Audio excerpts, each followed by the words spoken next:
Welcome, everybody. I don't know how many people we have in the stream so far, but I believe there will be a recorded version of this. So, welcome. It's finally time. It's 5 p.m. Pacific Standard Time, Friday, July 23rd. It's the 2021 NHL entry draft. The expansion draft is out of the way. It was a total dud. And Jake, if you can't hear it in my voice, I'm happy to be here. I'm happy to be with you in this moment. We're about to enjoy a fun show. I'm happy to be here also. And we've got 40 some odd people here with us right now. I think it's growing. I do want to give a shout out before we kind of get going. We have a bunch of people that have subbed. Blue Eagle subbed at tier 1 for 10 months. Thank you so much for that. Varluna subbed. Great listener to the pod, 31 months in a row. Long-time supporter of the show. Krelsey subbed with Prime. And our good friend Jess, ScienceCat108, gifted out 5 tier 1 subs. And also resubs for 10 months. So thank you so much. So yeah. So I think we should start out by talking about kind of the absolute craziness of today. Yeah. So I think that what today indicated to me, I'm for today's purposes, I'm going to keep things very kind of duck centric.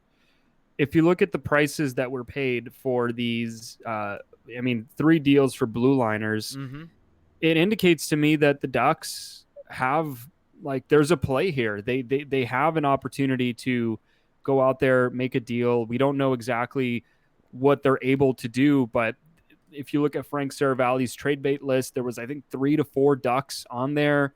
And so not all of them are quite as flippable as the others, but definitely like for Josh Manson, Ricard Raquel, Hampus and Holm, these are all deals that could be made today. It's just, are the Ducks going to be willing to pull the trigger? And it's going to be fascinating to see. And, there's been talk obviously about Jack Eichel and where that's going to go. To me, if maybe I'm wrong about this, but if a Jack Eichel trade is to be made, it's going to happen before we get to the 3rd overall pick, because that has to be part of the package. Yeah, it 100% does. So I'm very curious to see what happens. I mean, this is a big deadline, not just in terms of, or not deadline, big draft. And not necessarily even because of the picks, but just in terms of what they're eventually going to do, what they're going to do with this trade, or with this, with any of their tradable assets. Because, I mean, everyone kept saying, wait until the offseason to see a plan. And I'll say this, if the Ducks take advantage of the market that's out there, I'll fully admit I'm wrong, because there are a lot of assets being dealt right now for guys with 1 year left. And so I'll fully admit I'm wrong if Bob Murray does that, but we don't have any indication he's going to do that. And so he has to cash in. And here's the thing right now. You look at that Seth Jones extension. It ended up being 9.5, right? Yeah, for 8 years. For 8 years. So you got to think that Hampus Lindholm sees that and he's like, all right, I'll probably want to be maybe a little bit below that is probably where I'll end up. Lindholm's going to be in the $7 to $8 million range. We've known this for a while. He's going to be at least the Cam Fowler deal. And so the fact that that's going to happen, 8 years for him is a lot. And you don't want to make that deal. And the Ducks really should be looking to move him. And the other thing is, with Hampus Lindholm, we don't necessarily know if he even wants to re-sign with the Ducks. Mm-hmm. And so with the prices right now, if the Ducks don't move them right now, they're going to be kicking themselves. And we're up to 67 live viewers. So thank you all so much for joining in. If you're enjoying this, throw it out on social media. Put it out there. Get more people in there, in here. More people watching this, enjoying this with us. We won't have the audio up, or if it is, it's going to be very, very faint for obvious reasons. Just so I can hear what's going on. Because right now, I have it up with no audio whatsoever and have closed captioning on it. I feel like this is not going to work as well for me long term. Are you doing no audio? No audio for the draft? Yeah. Yeah, I mean, what do I need audio for? I don't even need to. I just need Twitter for this. That's a good point. We're not really doing fair. this for the broadcast itself. But yeah, so I mean, I am very curious. I could definitely see a scenario where the Ducks just do absolutely nothing. And look, I will say this. I don't want to paint this as if the Ducks do nothing, it's a total flop. We don't know what's out there. We don't know what is actually available to them. So I think it would be a little unfair to completely paint it as all or nothing. That being said, again, like you brought up, and I'm glad that you brought that up, at the trade deadline, when we were critical of the Ducks for standing pat, a big reason for that, or the pushback on that was, oh well, just wait. Like you were just saying, just wait, just wait. You don't understand. The prices weren't right. This and that. Okay, well, this is a big benchmark here. If they don't get it done now or by tomorrow, like when will this happen? When will these deals get made? Because the people that want to make deals are making them right now. Yeah, exactly. And I mean, the prices are out there. I mean, Rasmus Ristolainen got, what was it, 13th overall? First round pick and a second round pick. Yeah, like if you were looking at career trajectory, like that is a great comparable for Josh Manson. If you're looking for a guy with 1 year left, right-hand shot, big body defenseman, and I think that the public perception of Manson is actually higher than Ristolainen also. Maybe Ristolainen slightly higher because he's a little bit better of a point producer and Manson's had some injuries. But all in all, Manson's reputation is very high in this league. And the fact, and so I think that is probably the starting point for the Ducks moving forward is you got to get a first and a second. And that's a huge return. Like if the Ducks could somehow, I mean, ideally, if I was Bob Murray right now, here's what I'd be doing. Doing whatever I can to get Jack Eichel without needing to move Zegras or Drysdale. Do it third overall plus whatever. Then trade Manson. And yes, Manson does have a no-trade list, as DB Lowry mentioned. But trade Manson to one of the other teams in the top 10 that are willing to get him because we've seen Rasmus Ristolainen got a 13th overall pick. If you can somehow get a top 10 pick off of Manson, then essentially the player you may have wanted at 3 could be available at 10. With how this draft is. So you could walk out with the same. It's possible. There's been some projections with Eklund at 9 or 10. Yeah, I mean, I think that's it's tougher, but there is a realistic world where, let's say the Ducks were really high on Mason, like randomly really high on Mason Mctavish. Do you really think Eklund can make it to 10? I don't think so. No, but my point is, let's say they're really high on like Mason McTavish or Luke Hughes or whatever, but they don't feel comfortable taking him at 3. That guy could be available to them at 10. I see your look because of Luke Hughes. But my point is they could get the player they wanted. Even for McTavish, I don't know if they're making it that far. Potentially, but my point in all of this is the player that they might have on high up on their board, one of the some odd players could be available late. And so you could walk away with a player you were contemplating at 3 later in the first or later in the top 10. Who could they possibly be? I mean, I'm sorry that I'm pushing back so hard, that's fine. But like, who could they possibly be? We have time. We have air to fill right now, so it's fine. Who could they possibly be contemplating at 3 that would be available like 7 to 8 picks later? I've seen Gunther that low. If the Ducks don't take Gunther, he could be available later. I feel like for them to get a player that they wanted at 3 that low, like things will have to break right. Like Edmondson's another one.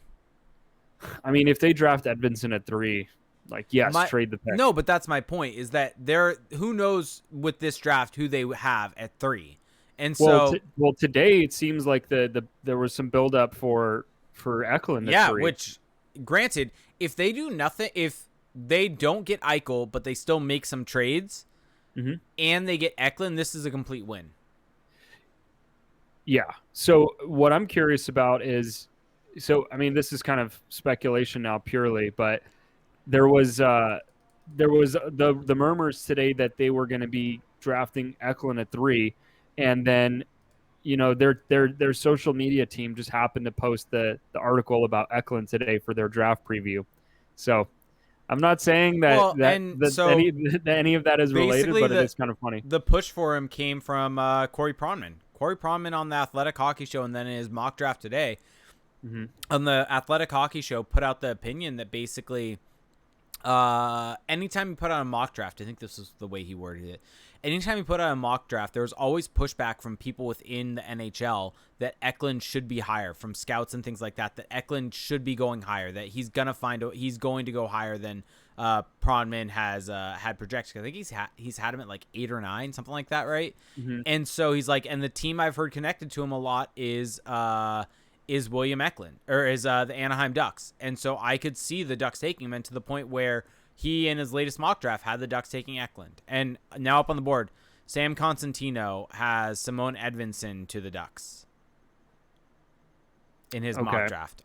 And Yeah. that scares me because somehow Sam Constantino kind of nailed some stuff last draft. So I don't know why, but this ESPN stream has just been hating me for the 2 times we've streamed here. So So I'm trying to think, who's the guy on the far right? Is that John, or that's the old Rangers general manager, right? my stream is just buffering away, so Oh. I couldn't even tell you. Jim This- Gordon. I think Jeff I- Gordon, Jim Gordon. Jeff Gordon. Jeff Gordon. Yeah, it's Gordon. Okay, that's what I thought. I was like, he looked familiar. Yeah, Edmondson at 3 would be a waste of a third overall. Completely. I Completely. I just think that there's this. I will say this to the Ducks, in favor of an Edmondson pick, is that the Ducks do have a reputation, and I stress reputation, of being able to develop defensemen. And so maybe they see Edmondson, and this is kind of the wrap on Edmondson, is he's a guy that teams want to get their hands on, want to develop. Maybe the Ducks see a guy who has the physical tools, has some of those things that you can't really teach. And if we just get him, in the system, maybe then he can hit that potential. I tend to disagree, though, with that perception that the Ducks are good at developing defensemen, because if you look at the track record, it's not unequivocally saying that the Ducks are Jacob Larson. Yeah, Larson. I mean, Montour never really developed, in my opinion. And so we could go down the list, but there's examples of guys not really kind of hitting their stride with the Ducks, and then the Ducks give up on them, and then boom, they go somewhere else and then hit their stride. So yeah, so it'll be interesting, but maybe that's the case for an Edmondson to Anaheim, is that this is the guy that they figure it out on, and that he ends up taking their stride. I mean, it's funny because this whole narrative, again, of the Ducks being so great at drafting defensemen, maybe the guys or at drafting and developing defensemen, maybe the defensemen end up being good because they're just good. Maybe there's not that much development that actually goes on there, or maybe it's not because of their development. Yeah. So let's just really quickly do this. What's your favorite trade of the day, or who do you think's the big winner? I mean, I think the big winner is the Buffalo Sabres just getting a first and a second for Rasmus Ristolainen. I mean, you could say that the Blues are for getting Mctavish off of St. Louis, or off of the Rangers, but I don't really love that trade for both teams, or for the Blues, just because I don't really know if Mctavish makes sense for them. And then I don't know. I mean, am I missing something here? Yeah, I've got Columbus as the ultimate winner. Yeah, that's probably the correct pick, because they got a haul for Seth Jones, who just had a terrible season. They got a haul for Seth Jones, and I'm trying to think what the final. I want to find what the final trade in it being, but it's like 12, a first, a second, and they flipped they flipped the second for Jake Bean already. Yeah, so you could go with that, but my favorite trade, you asked me my favorite trade. I didn't say the best trade. Favorite trade. Okay. But yeah, I think from the perspective of the Sabres, though, to get a first and a second for Ristolainen, who isn't good, who's never been good, that's a nice trade. Yeah, definitely. I mean, you look at his war. I mean, the Sabres basically got the exact same player that they traded by getting Robert Hagg back. Yeah. I guess Elliot Friedman on the broadcast said the Ducks inquired for the first overall pick. Okay. I don't know what that means. Yeah, the Ducks are in all the murmurs, but they're not actually doing anything. Yeah. And I'm kind of worried for our listeners and for fans that may end up being so this from David Peñota. The Sabres are still very engaged in trade talks involving Sam Reinhart. There's been progress in that front, but not sure if we see something before the picks start rolling in. Are the Ducks one of those teams is the question. Does Sam Reinhart make sense for the Ducks? No clue. By the way, we are up to 92. What do you mean no clue? You have an opinion on everything. One sec. I got distracted by the fact that we're at 92 viewers. I want to get to 100. We're at 106, actually. Oh, we are? Well, mine's behind. Well, thank you to the 100 people watching us. Wait, Ginger Wolf, don't you dare. Ginger Wolf in the Twitch chat said Troy Terry is gone. No. Okay. I'm getting scared because of trying to have everything up at the same time. I have TweetDeck up, so I'm not going to miss anything. Okay. And trying. Don't worry. I'm a little nervous here. You're a little high strung. I'm trying to have this beer to help. By the way, Passion Wolf Hazy IPA from Golden Road, one of the best beers around. Solid. I went for an old staple. Nothing wrong with the Sculpin. I mean, you should have gone for a grapefruit Sculpin. I do love the grapefruit, but sometimes you just got to get back to the bread and butter. So yeah, welcome everybody. This is a fun stream so far. Yeah. Got a lot of people in here, hoping to be live for something big. Hopefully. I mean, yeah. Just to be clear for everyone, so our plan right now is to be on air for about the first 10 to 15 picks. So we are here for kind of anything big that happens. Blue Eagle, which is Derek said, I look pretty today. Thank you, Derek. Thank you. Wow. Of course you would stop everything. 100%. 100%. You know, I'm the one monitoring the Twitch chat. I get to pick and choose what I say.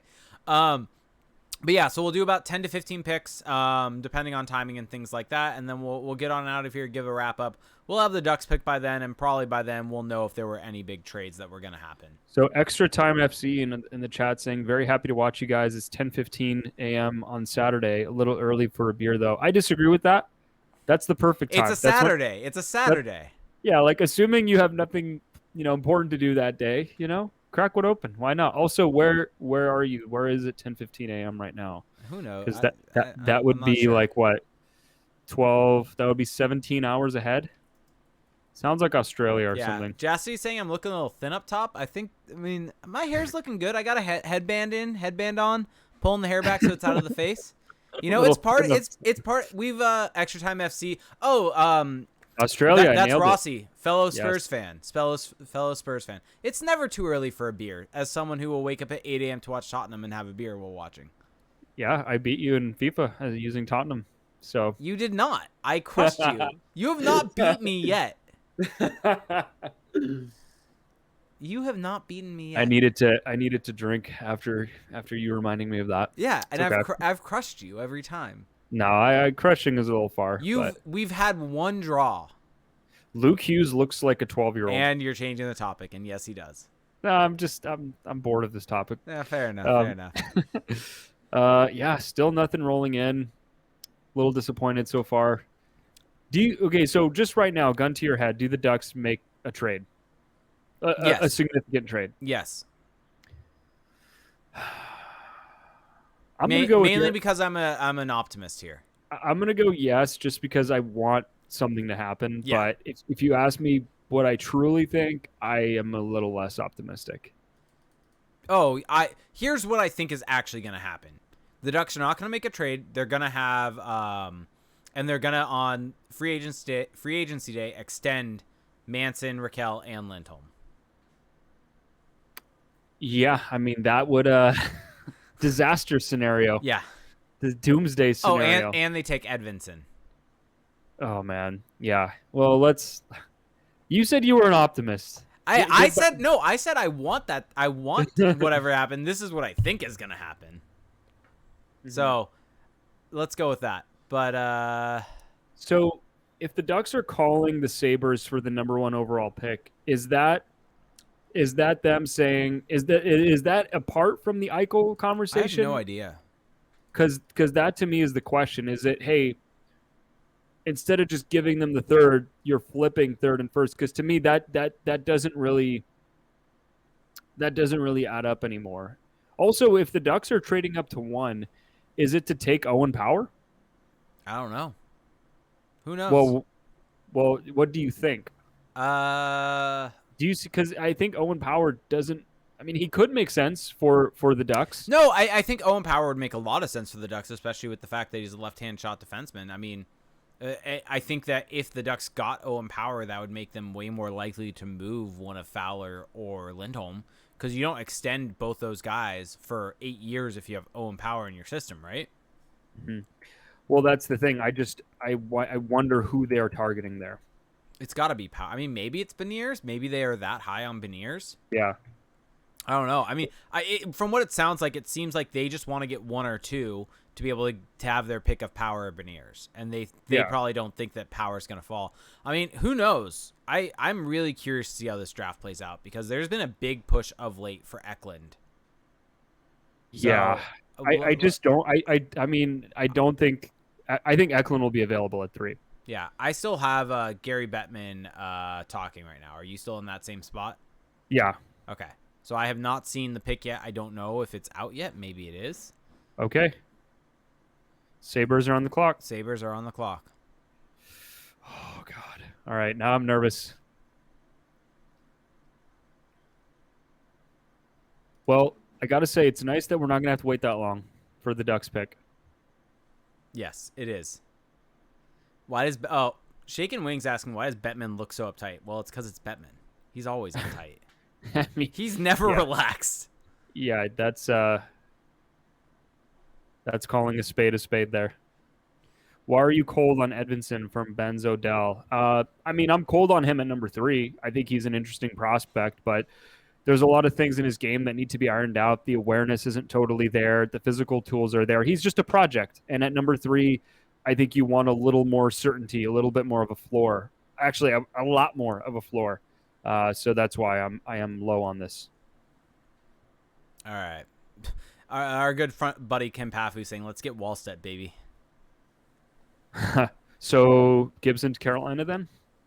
Supposedly there's a rumor that Gibson's available right now. I don't really believe as it. he should be. I mean, everyone on the Ducks I don't should be believe available. it, but yes, I agree. Anyone outside of Zegras. Outside of Zegras and Drysdale. I think Drysdale is. I am more comfortable moving. The main Drysdale reason is there's not really anything behind Drysdale. Yeah, I just think that the value position is up front, and you flip everything else. By the way, Bonnie, who is in the building, I guess I didn't realize this was the thing. There are Ducks fans in the building. Bonnie's there. I think I saw George and another fan, Jimmy. They're all there. And I guess Bonnie's saying Bob is on the phone right now. I'm sure he is. In our Discord. Yeah, do it. Come on, let's see. Let's get that insider information. I'm about to text Bonnie. I want all the deets. I want all the insider information that we typically get from reporters as people are talking. We have roughly 3 minutes here. Until Buffalo? Yeah, until Buffalo. Do the Sabres make this pick? Oh, the Sabres have made the pick. Let's see. Who are they going to take? I'm just waiting for the reaction. I'm betting Power. I'm betting Power. Sorry, I'm not looking at the chat right now because I know you guys might be putting it in there. And it is Owen Power. Owen Power. There it is. Okay, well, the draft is off to a normal start. Yeah, first overall, Owen Power. Your thoughts on this pick? Makes sense. I mean, it makes sense from the I wouldn't have done this, but it makes sense from the Sabres' perspective. He's the safest first overall pick. I would have had a long debate between Beniers and Eklund. Here's the issue. Mm-hmm. They now have Dahlin and Power as their last 2 first overall picks. Yeah. I mean, that is kind of an issue. Yeah. How about this, by the way? If chat, I'm going to tell chat this real quick. If we haven't said who the pick is yet, don't spoil it in the chat yet. Let us be the first to say it, because there are some people that will be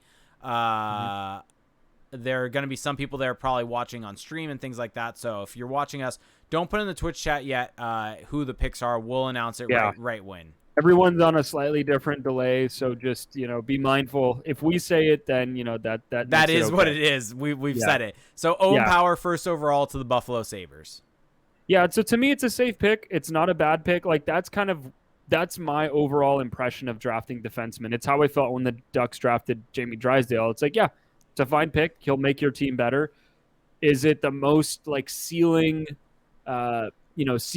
raising move? No, but there is a value to that cost certainty, and I think that with Owen Power, he has all the tools. He has, I think, probably more upside maybe at this point than people are giving him credit for, and so it's a fine pick. Yeah, I mean, that's the thing.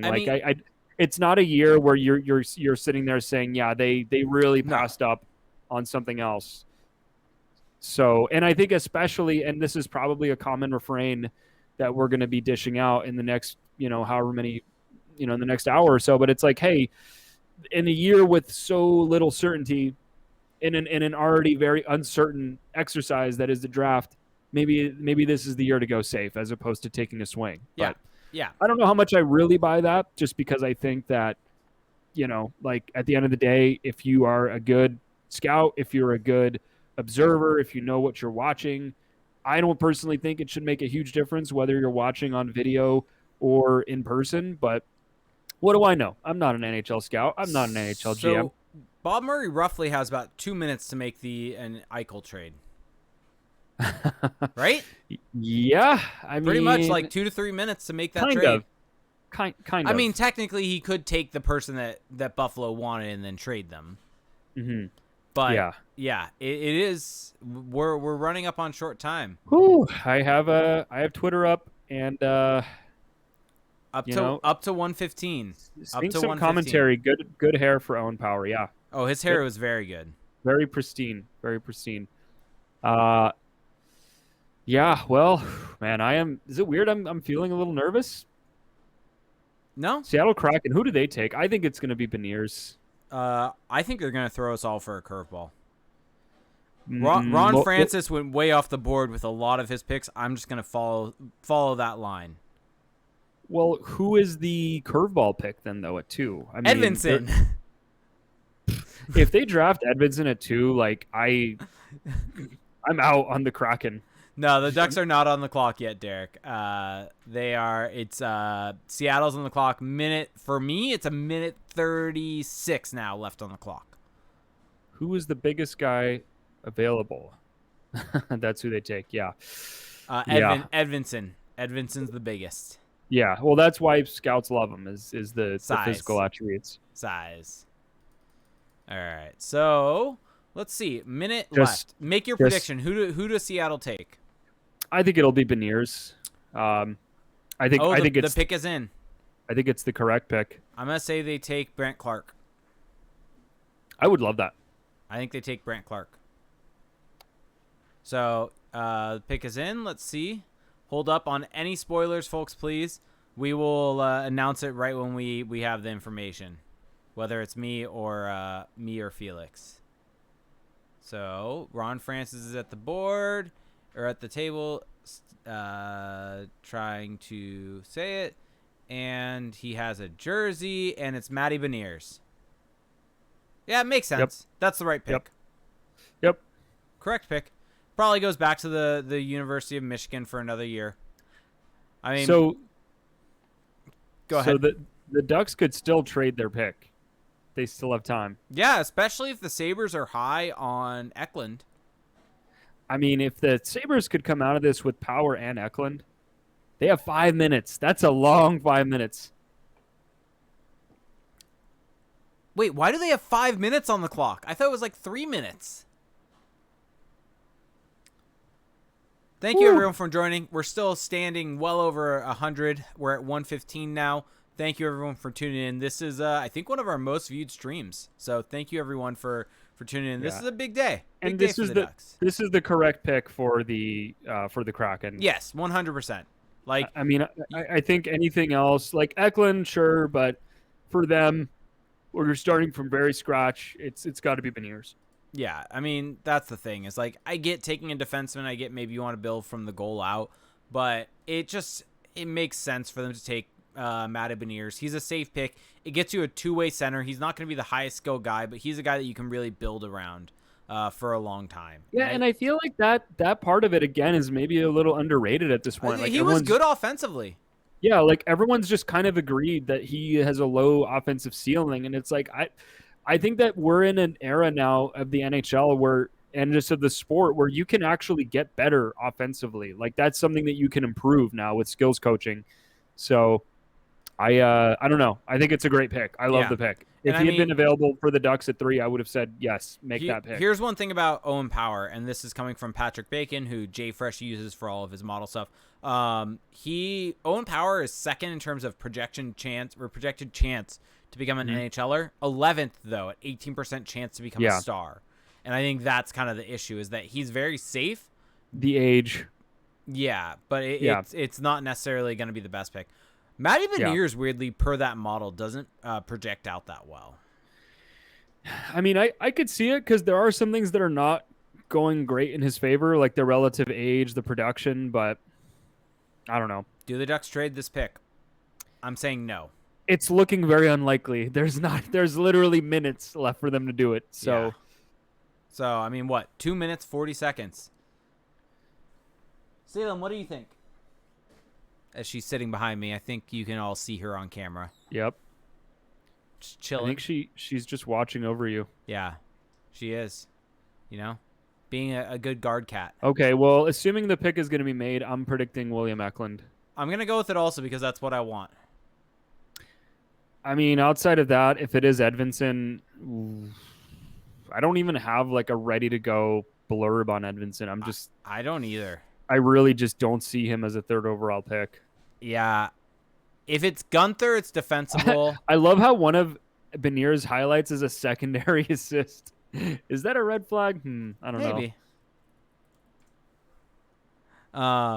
Yeah, we'll see. I mean, if it's Gunther, it's a fine pick. Gunther would be far superior to Edmondson. Yeah, Gunther's superior. a fine pick. He's one of the best scorers in the class. Maybe the best. Brant Clark's a good pick. Who else? Mason McTavish, also a good pick. McTavish, Clark, Gunther, Eklund. I mean, these are all fine picks. Yeah. Yeah, Brant. Yeah, like I think that Edmondson's really the only one kind of out of that tier of guys that I'd be mad about. Yeah. I mean, here's the thing. Edmondson's still a good guy, but he just doesn't have the upside. Like commercial break. Oh, I guess there's still the timer. So yeah. Wait, what? I don't see a timer.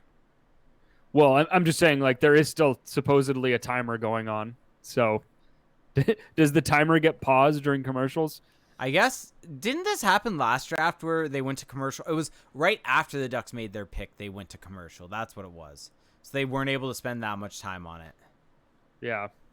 I think that's what it was. Let's see. Someone just sent me a meme. That guy Bobski. It's a picture of the Samuelis and Martin Madden, and I don't know, maybe it's Jeff Solomon looking at Bob Murray. You want to do what, Bob? Good work, Bob. Funny. Good work, Bobo. So yeah, I mean, here it is. This is a big moment for the Ducks. This is one that could really make an impact on the franchise for a long time. You know, these are the big moments. These are the ones you got to get right if you want to dig your way out. So I guess the pick is in, people are saying? I don't know. Uh-oh. Spoiled on Twitter. Oh, don't tell me. I don't want spoiled. Do I spoil? Don't spoil. Not a bad pick. So it's Gunther. Not a bad pick. So it's Gunther. Technically not spoiled. So it's Gunther? I'm not saying anything. So it's Gunther. I'm not saying anything. Are you looking at Twitter now? I'm not, but I guess you can just spoil it. That's fine. Well, I don't know. The pick hasn't been officially made. Who is spoiling it? Bob McKenzie. So a pretty reputable source. Like the most reputable. Not necessarily someone that you can just say, "Oh, it's a random person." I mean, do I love this pick? It's Mason McTavish then. It's definitely Mason McTavish. I'm not spoiling anything. Now I can't tell if you're just screwing with me or not. And I'm trying not to check. Apparently, Sam Cosentino's analysis of Benier's included good-looking dude. Wow. Great. Wow. Sam Cosentino. Oh, my God, this commercial break. You don't want a McCafe? I've never indulged. I'm seeing our Twitch chat saying I hate this pick, so I'm not too excited. It's not Eklund. Yeah. It's definitely not Eklund. Wow, look at this setup in Anaheim. At Honda Center. So, no Eichel? Probably not. Let's see. Let's see. Bob Murray doesn't seem like he's at the podium to make a pick right now, but they say the pick is in. Oh, that's a great. More offense. Scored 2 or less goals in 36 of 56 games. Playmakers to complement Trevor Zegras. Do they know how Trevor Zegras plays? Yeah, you need goal scorers to complement him. Wow. Wow. Kevin Weeks just spoiling it. McTavish? Huh? It's Mason McTavish then. Huh? Yeah, Confused. It's fine. It's fine. It's fine. Maybe. Wow, they've got the full setup. Maybe. Wait. Okay, I gotta I'm avoiding Twitch chat. I gotta see this live. Let's see what it is. I don't really know. I still don't know what it is. I haven't looked at Twitter. There it is. I haven't seen it yet. I still can't tell who the player is. I didn't see his head. It looks like it's Mason McTavish. Yeah, that's real high. That's really high for him. I'm whatever on it. I don't know how to feel about this. Like, he's the 9th overall prospect. I mean, I think it's a great pick. It's an okay pick. You can tell that they wanted just the second best center, but they were sold on Veneers then. Yeah, I think McTavish does really solidify their center position. The one thing that's concerning with him is the fact that there is not really that elite offensive production to fall back on. In the hockey prospecting model, he's at a 21%, or he's at a 5% star probability. I don't know how much of that is because he had to play in pro this year, but yeah, I mean that's the thing. He did have to go to the Swiss League. That is something that's important to note. I'm just looking up some stats from him just so we can kind of put some stuff out there. He was. Oh, why did that happen? He put up 11 points in 13 games with the Swedish team he went to, and 7 points in 4 games. I mean, this definitely feels like basically the Ducks bought into what he did at the U18s, putting up 11 points in 7 games. Does this feel like a slight reach? Yes. Yeah, it feels a little bit like a reach. Is it even slight? No, I don't think it's a total reach. I think McTavish is a really good prospect, and I don't think that there was another option that was like, you have to take this guy. I mean, you could say Eklund. Yeah, I would say Eklund's that. But I don't know 100% if I buy that Eklund was ever really in the cards for them. True. I mean, he doesn't necessarily seem like a Murray type of guy. And so I'm right now kind of looking up the Elite Prospects draft guide just so I can kind of read it about, or kind of read it aloud briefly about Mason McTavish so everyone can kind of be informed about who the Ducks just took, because at the end of the day, regardless of how we feel, this is who the Ducks took, so it is what it is at this point in time. Yeah, so if you look at Patrick Bacon's model, he has him at a 21% chance of becoming a star at the NHL level, 70% chance of being an NHLer. So the production is there. That model is definitely higher on him than hockey prospecting. And the fact that he did this, at a pro level, in his draft -1 season, I think that does make him an intriguing prospect. Is there concern that they just draft him because he's big? No, I mean, I think he's a legit prospect. Like, he's a legit guy, and I think that he will be a very interesting kind of yin and yang to Trevor Zegras, down the middle. Yeah, so here's I'll just read verbatim the scouting report from Elite Prospects in their draft guide.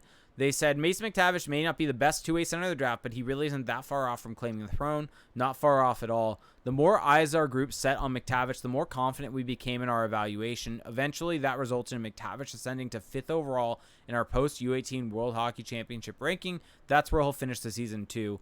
There just aren't many more reliable players in this draft than McTavish. He makes the right play at the right time and in the right place at every single shift. You know what you're getting from him every single time he steps on the ice. He hardly sacrifices any skill for that consistency either. He's never going to manipulate opponents in space like Matty Beniers, William Eklund, or even Fabian Lissell. But his small area game is right up there with the best in this class. Here's what makes McTavish so special, though. It's not that he dominates in small area game with dazzling 10-bell maneuvers, swashbuckling his way through defenders. It's that he courts contact, using it as a means to create space. His ability to weaponize physicality and manipulate defenders is so advanced for a player this age. Some well played details in this game from McTavish. One of our lead scouts, David St. Louis, remarked in a report from the U18, he moves one way, drags the defenders that way, makes them turn their feet, and then passes supporting teammates in the opposite direction. There's a bit more here than that. One thing I will mention is there are some things from the under 18s, and he is pretty good in transition in terms of turnover and good in transition, or turnover rate retrievals. Not the best in transition fully though. Good defensively though, and a pretty high expected assist and decent expected goal total. Yeah. So to me, I think that this is a good pick because ultimately, if they were going to take someone that was a bit of a reach, at least have it be a forward. And I don't think he's a total reach. I like the stylistic fit in their lineup. I think that this diversifies the look, because with Trevor Zegras, it's a very clear-cut type of player. It's, high skill, high speed, high energy. And Mctavish will bring some of those elements. He brings more of that defensive game, that physicality. The skill level might even be a little underrated. And the fact that he improved so much in his draft year shows that there's probably still a lot more improvement left to come. So this is a guy that I kind of grew on me as I did my research leading up to the draft. And I did not think that they would be taking him this high up. But even still, I think that this is a good pick. Again, it's a wide open draft. I didn't expect them to take William Eklund, and to me, this is a guy that will help them, and that they can like this again. This solidifies their forward pipeline. They needed. Do you guys think like, they could have traded down and get him?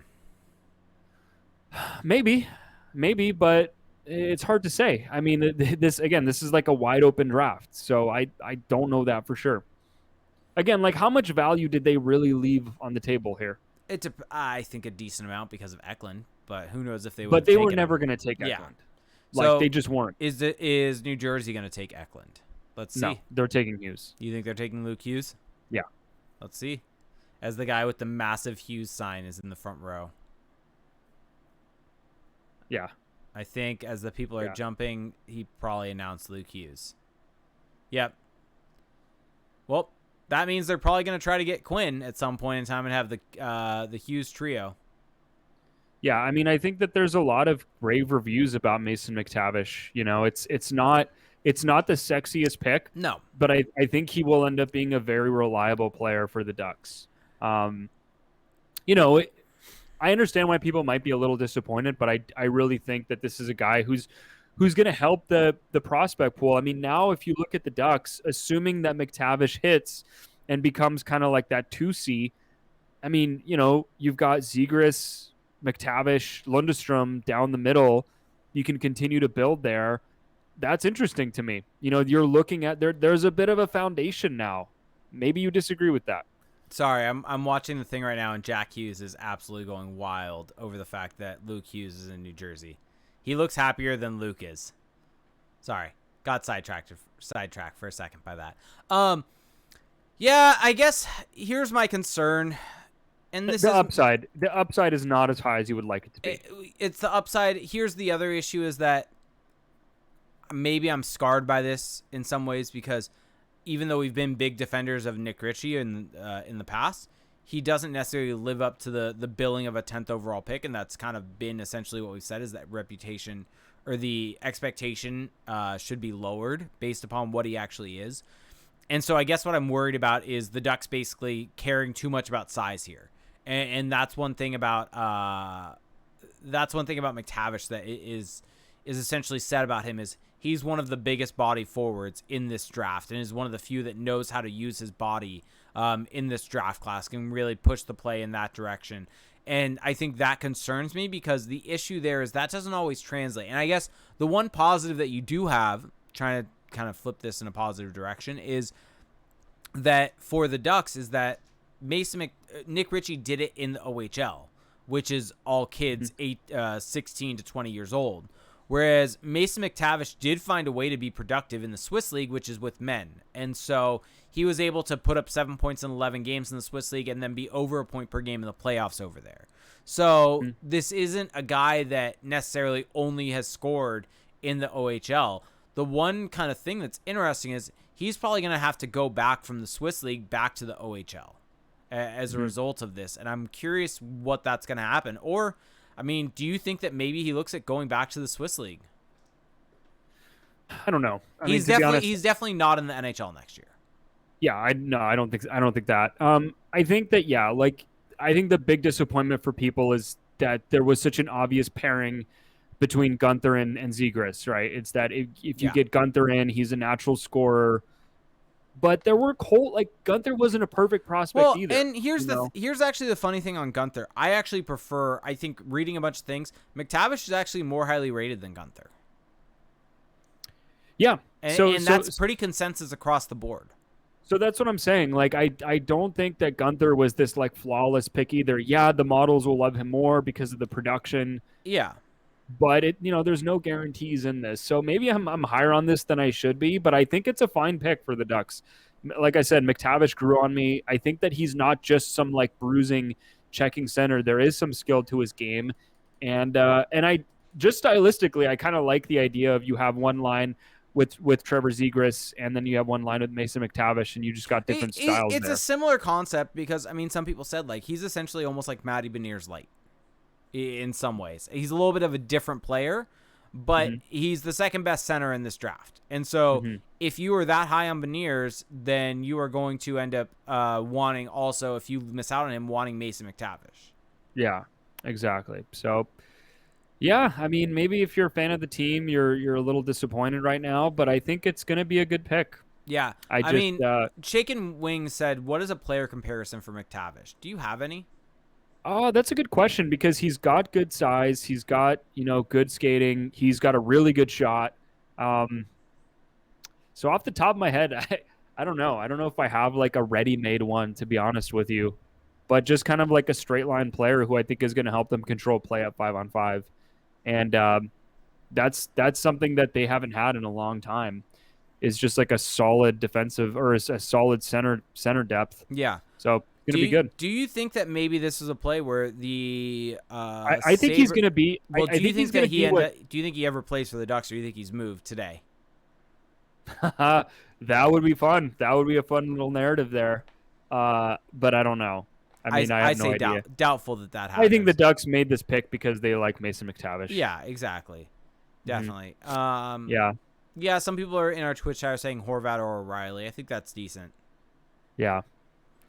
Columbus is up with one of their like 20 picks this draft. I think the Ducks weren't comfortable picking Eklund. William Eklund because I think that they have their doubts about Zegras defensively. Who is Columbus going to take?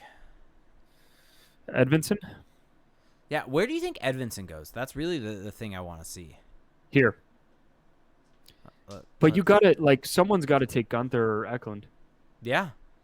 Or Kent Johnson. Kent Johnson did produce.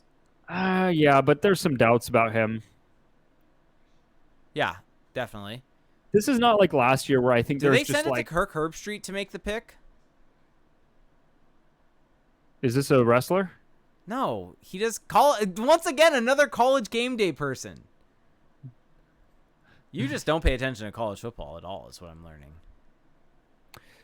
Yeah, so the people in the chat saying O'Reilly, Horvat, I actually think that those are interesting comparisons.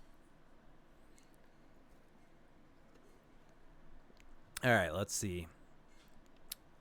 Just let us know who it is. Come on, Kirk. Let's see with the 5th pick. And Johnson. Wow. Hey, I said it. Point per game in NCAA. There's obviously issues there, but man, the Blue Jackets are having a great day. They are, and they have 3 more picks this round? Yeah. Like Eklund's the better pick, but Kent Johnson is a bit risky. But at 5, like that's a slight reach. He's a great player, a ton of skill. Will it translate though at the pro level? Yeah. I mean that Kent Johnson, it's very interesting. It's all over the place with him. Some people have him higher than others.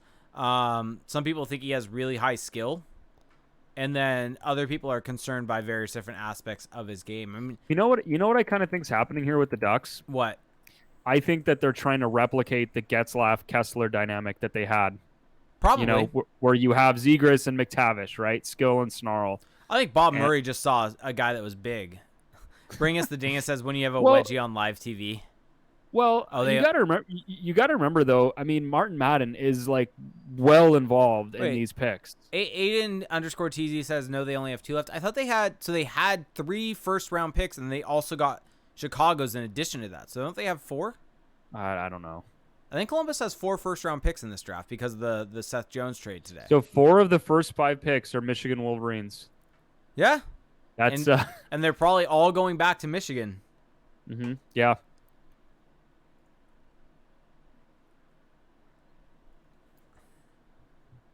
All right. So William Eklund is going to fall to whoever. Is Detroit going to take another winger from the SHL?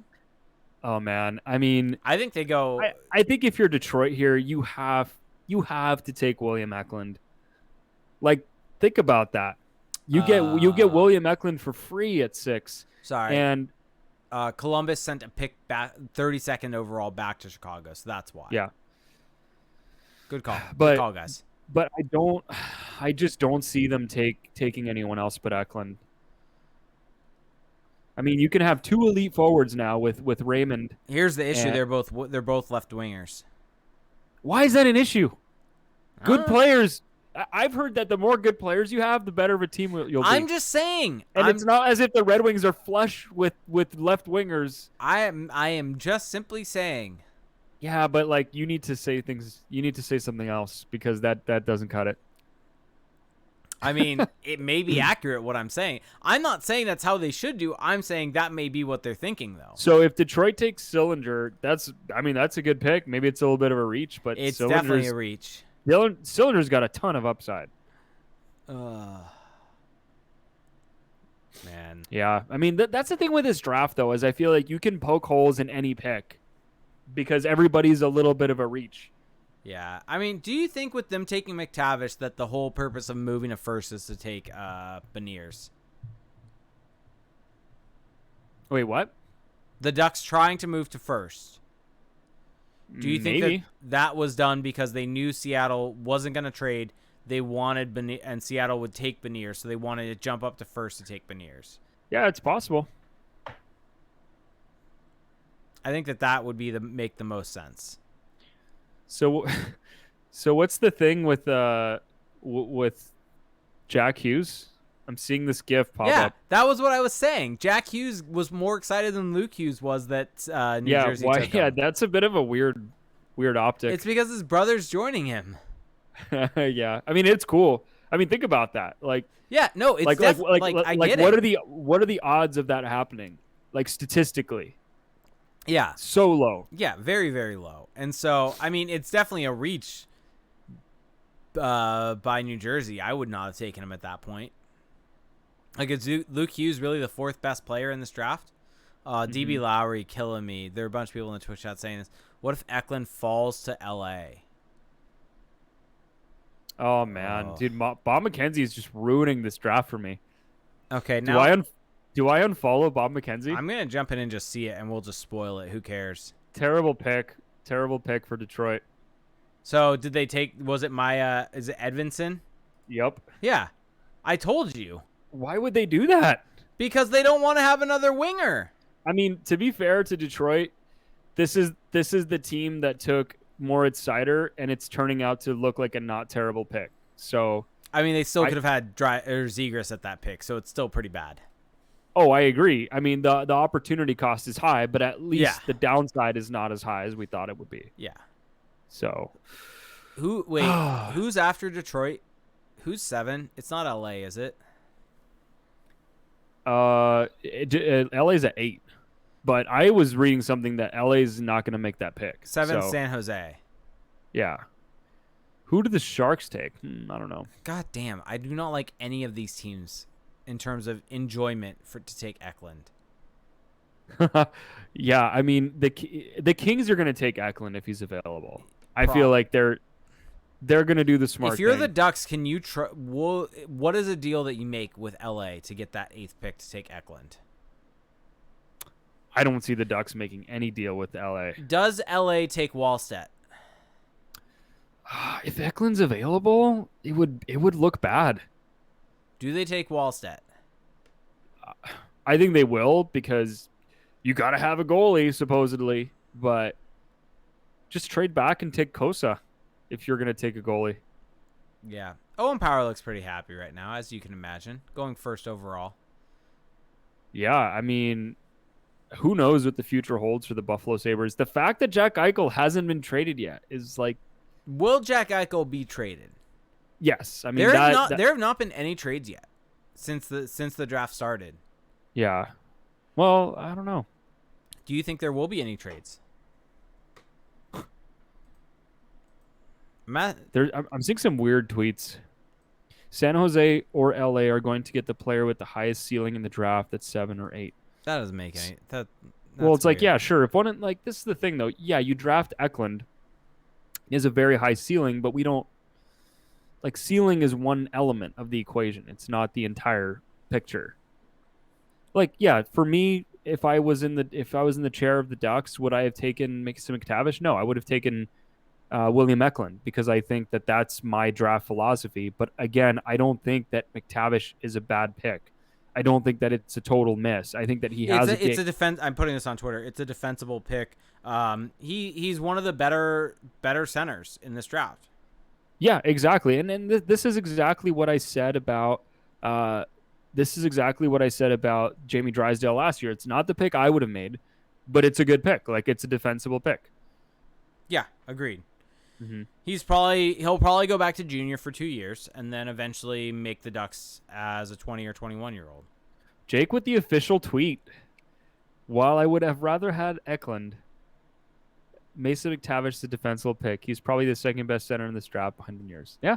I mean, that just sums it up. Yeah. A solid take. I figured I should actually put a tweet out about this, seeing as I haven't said a word about the Ducks taking Mctavish. And there it is, Simon Edmondson. Yeah. 6'4". Hey, if he pops, it's an amazing pick. And at 6, it's not a huge reach. Yeah. So, and if there's anybody supposedly that can develop him, it's going to be the Red Wings. So True. And their mystical development system with defensemen. So, man, it's kind of crazy to think that like in a few years, like the Red Wings are going to be awesome again. I'm kind of excited for that. I think the NHL is better when the Red Wings are good, more entertaining. I mean, I just enjoy the Ducks being good. I don't really care. Well, yeah, but I think a classic franchise, Red Wings. Yeah, whatever. We'll see. I love how all the highlights are from the U18. Yeah, well, it's because that's what they have the easy clips for. Yeah, much easier to get clips of that than the SHL. Yeah, I mean, if I were the Red Wings, I still would have taken Eklund. I just think, sure, you have Lucas Raymond, and because he's a left winger, I guess maybe that precludes you from taking another left winger. But for me, just inject as much possible skill as you can into your lineup, and that's the Eklund argument all the way down the line. I mean, that's why if I were the Ducks last year, I would have taken Marco Rossi. But I'm just some schmuck. You and I are both just schmucks. What do you think of the broadcast so far? What do you think of ESPN's look? These are the start of ESPN's broadcasts. These are the first 2 events. It's pretty bare bones, but I kind of like it. There's not like 8 analysts. There's the host, 3 guys. Like I kind of like the simple minimalist approach they took. No, so Pierre Maguire also. Who does San Jose take? I think they'd take Eklund. Gunther's still there. You think they take Gunther? All right. I have to go to the bathroom real quick and get a new beer. I have to go to the bathroom too. Shit. Well, which one of us is going first? I need to get another beer also. I'll be right back.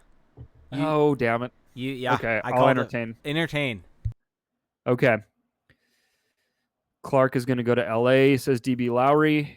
I tend to agree with that. That's where he's been mocked, it seems, the whole way through. And for the Sharks, feels like they need a foundational piece up front.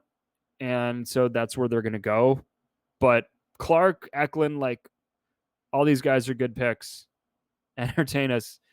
I don't know if I can entertain. Yeah, but I think whoever goes here for San Jose and LA is probably, if I'm going to pee into the bottle. Oh, I'm loving these comments. I think that for San Jose and LA, I think they're going to go upside based. And I think for the Ducks, that would have been the play. But at the same time, like I said, and this isn't just me trying to make everyone feel good. Like I think Mctavish is a good prospect. I think he helps the Ducks. Not the sexiest pick, but someone that I think will help them. Can I bring back some Swedish slander? What Swedish slander? He's gone. We can be honest now. Oh, yeah. No one likes pro wrestling. It's not even real. Yeah, I was just reaching down for a bottle opener. A little sculpin. Hope everybody's, let me know if you're drinking anything in the chat. Hopefully, it's Friday. It's now 6 p.m. on a Friday. It's officially drinking time. So hopefully you're enjoying yourselves. I sure am. I'm enjoying the fact that you guys are all here, that we're watching an actual NHL draft, not just some stupid expansion draft with just like ECHL level players being taken. Like, this is exciting. This is the real stuff. Oh, Jake is back. What's with the headband? What's with you and headbands? It's a look. I just love that, like, for everybody in our chat, there's different times of day. Like for Krelsey, it's 2 a.m. So lots of coffee. So 2 a.m. that would mean 8 hours ahead. I'm thinking somewhere in Europe. UK. Yeah, I'm going there UK, Krelsey. Let us know if I'm wrong or right. Raquel's Goatee Weekend Vibes IPA. Ooh. That's a good one. I have enjoyed that. It's gotten me quite buzzed. I'm going for beer number 2 of my Passion Wolf. I just love that Salem is just chilling in the background. Salem, what do you think? UK, but UK is a very general answer. That could be anywhere. That could be Wales. That could be England. Gabe that could Green be Scotland. saying it's 9 p.m., which just means could be Northern general Ireland. East Coast somewhere. UK means nothing to me. I mean, the UK is still like really small overall. Yeah, but England. There we go.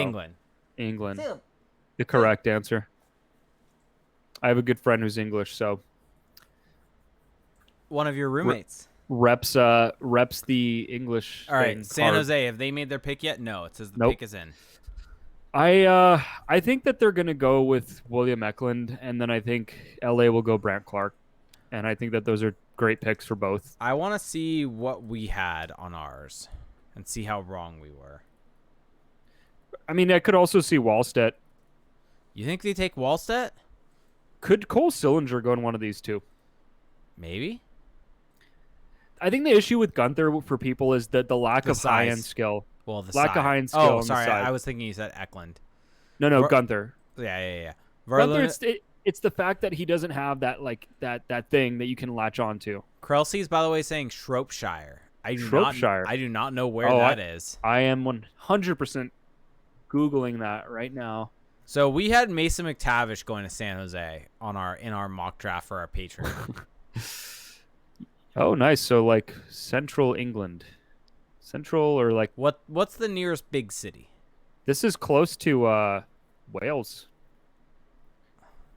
All right, the pick is in. I'll look this up after. Apathy Duck 07 saying that's 100% a made up place. The biggest city is Birmingham nearby. Oh, okay. Doug Wilson Jr. with the flowing Who did locks. they take? Oh, Eklund. I think they took Eklund. I love that pick for the Sharks. Yeah, that's a great pick for the Sharks. That's a fantastic pick for the Sharks. I mean, I think that like you got gifted that. If they passed up on him, like I'll say this: I'm happier that he went to San Jose than I would have if he went to LA. One of my favorite draft analysts for EP, David St. Louis, saying best player in the draft class going at 7th. Love to see it. Yeah, I love the boldness. He is. Yeah. I mean, he's to me it's odd that he's not viewed as highly. He outscored like Raymond and Holtz. Raymond went 3rd, right? Or no, he went 4th.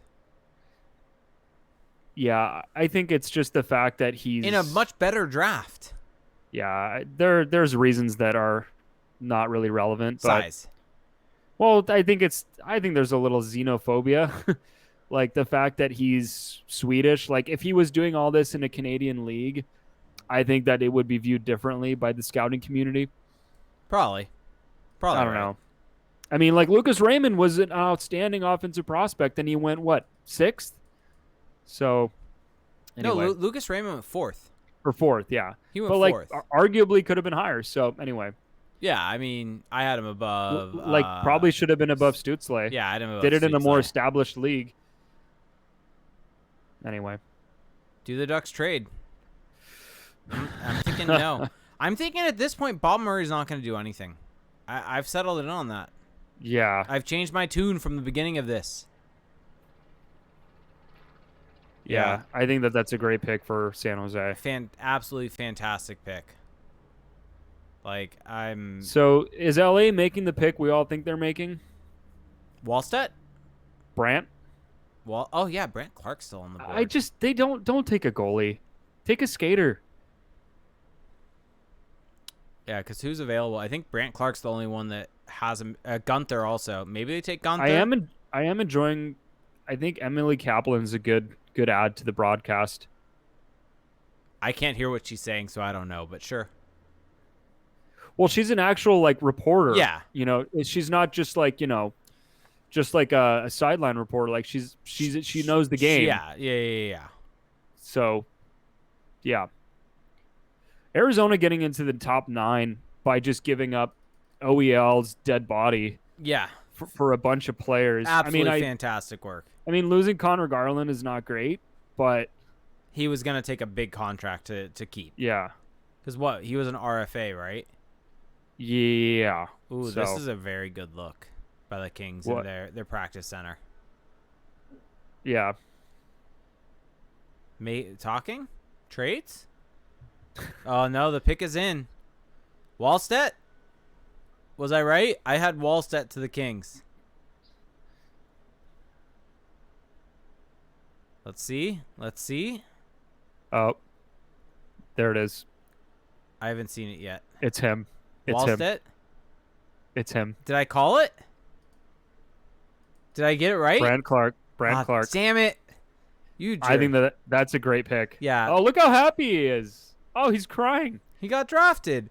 I mean, especially when you think about everything they don't all react that way. But you think about everything he went through this year, going over to the Slovakian League, going away from home. He went through a lot this year. More so than a lot of players. Like, obviously, everyone suffered through a lot, but he went to freaking Slovakia and played in a league that no one's heard of and took a big risk doing that. And it's paid off. So, I mean, he's going to torment the Ducks as a for a teenager, long time. imagine having to move to, like, a foreign country. You don't know anyone. Yeah, it's been a rough year for everyone. The Apathy Duck 07 said that. Yeah, I agree. Of course, it's been terrible for everyone. Yeah. But that doesn't take away anyone's individual struggles either. Yeah, I think him as a teenager going over to Slovakia, and again, a country that doesn't speak the language, very all the consternation over Clark and his skating stride. Yeah, like that's an issue. But again, like at 8, it's not a terrible risk. And if there's anybody who can maybe fix that, a strong developmental track record, it's the LA Kings. So the rich get richer once again. Yeah. Like, this is a great pick. I mean, if the Ducks had picked Clark at 3, how would you have felt? I would have been happy with it. Yeah. I think that would have been. Do I say better? Are you saying that the Kings got the better player? Potentially. I mean, I think that there's more. I mean, ironically, I think they got more offensive upside. Yeah. With the D man. But I think we're underrating Mctavish, or I think you are at least. I think I haven't properly rated. I haven't. What? As I'm the one who said, like, with my tweet, properly rated or defensible, like one of the best centers in this draft. Do the Ducks try to add a first? I feel like they could really use another first now. Here's the thing: much better than taking Edmondson. Significant improvement. Yes. From taking Edmondson. I agree with that, while also disagreeing. What? Here's the thing. Like, for the Ducks, if they take any one of Eklund, Clark, McTavish, Gunther, one of those 4, I think you can leave being like feeling happy and okay. All right, I have to. Oh. What? Trade? I have to go real quick. I'll be right back. Okay. How do I remove my You can just stop cam. There you go. Just stop cam. No, I don't want that. Now this screws up everything. Well, Felix just put this video in a fun spot, so you can all blame him. So Arizona's on the clock.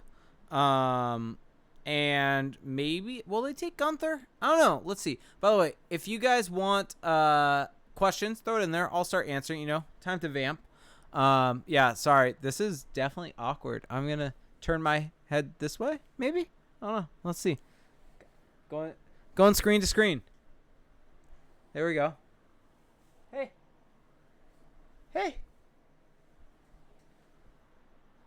Yeah. Tony Kempafu saying he's pretty salty. Here's the thing. I get being salty. I get being mad that they didn't take Eklund. But at the end of the day, they still got a good player. Maybe it wasn't the optimal play. And this is going to be a very similar thing to what they did with the expansion draft. It wasn't optimal, but it's not the end of the world. They got a good player still. He's going to be fine. And Felix is back. You completely screwed me up by saying stop cam. Oops. You should have just turned your camera off. Oops. You made me take up both screens and jump back and forth. And Gabe Greenlee saying this is an all-time moment. Issue? I was jumping back and forth.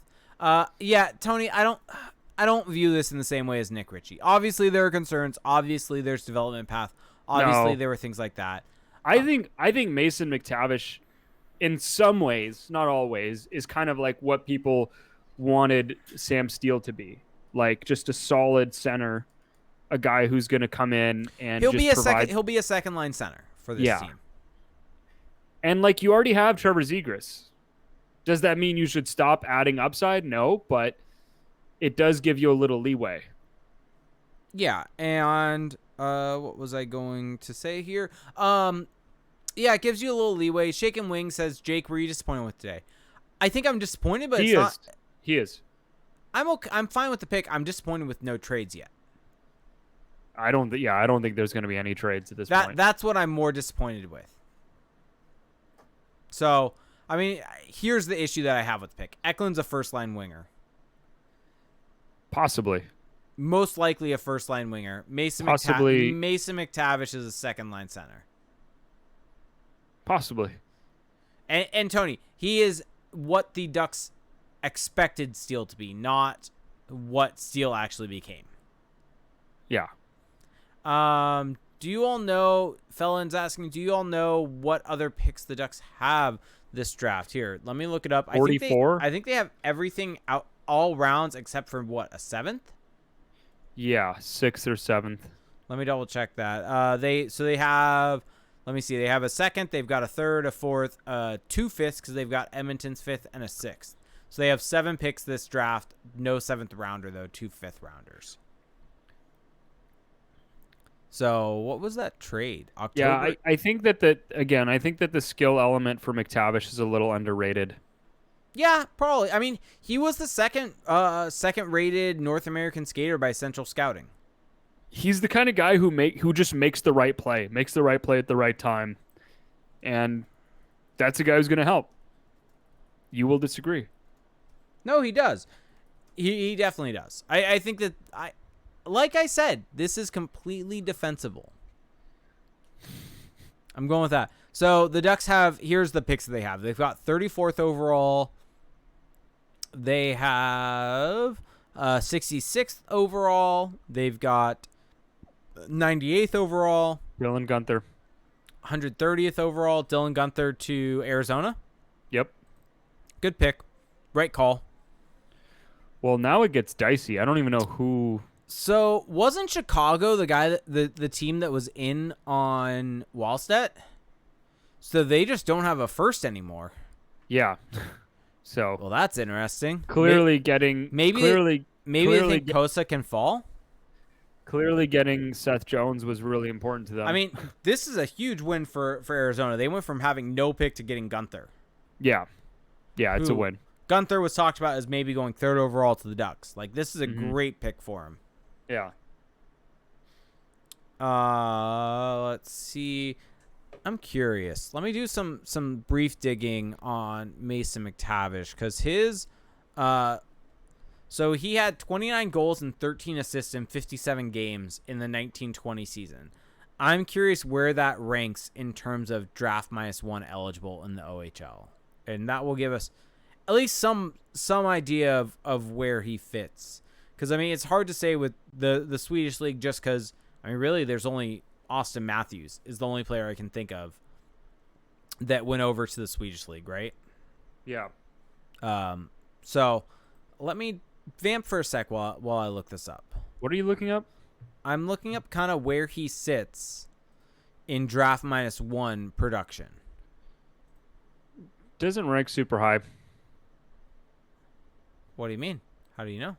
Wait, who? Mason McTavish. Oh, yeah. Draft -1, not draft. Sam Cosentino What did he say?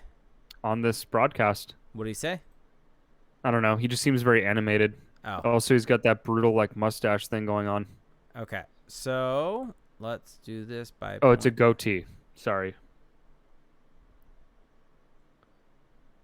So draft eligible -1. How many points did McTavish Funny have? to see Jeff Gordon there. Like, I feel like he should still be in the NHL. All right, I'm trying to look this up real quick. I am a little surprised the Ducks didn't take Gunther. So Mason McTavish, this is not as good as I was hoping, sits 78th in OHL in the last 20 years in draft -1 score. Yeah, I told you. You wouldn't listen. So shocker. With 0.74 points per game. Man, Kevin Weeks has done his homework for this broadcast. Yeah, that actually is very concerning. Yeah, the offensive upside is not that high. Yeah. We have said this. Yep. And that is the criticism of the pick. 100%. The floor is there, though. Yep, I was just looking for the it. Ducks clearly valued a safer floor in a draft like this. Yeah, and I don't think that that's like a crazy take. Yeah, it's not. And you disagree. What? Do I, though? So we're like an hour into this, and we're 10 picks in. That sounds... Didn't it start like at 5:30, though? We're almost an hour in, and we're 10 picks in. What was Heischer -1? Let's see. Nico... Oh, I don't think Heischer played in the OHL. Draft -1. Did he? Let me look. I think that Heischer... Someone making a pick yet? No, they're asking Ron Francis if he can if Beniers can play right away. Oh, no. Probably not. Let's see. No, Nico Heischer never played in the OHL. He was draft year he was over in the Q, but was in Sweden prior to that. Ooh. I guess that's a decent comparison. I get what you're saying. Christian saying that that's a comparison for McTavish because Heischer. Let's see. Just out of curiosity, how Nico Heischer did in the Swedish league. Granted, it would have been draft -1 instead of draft year. So let's see.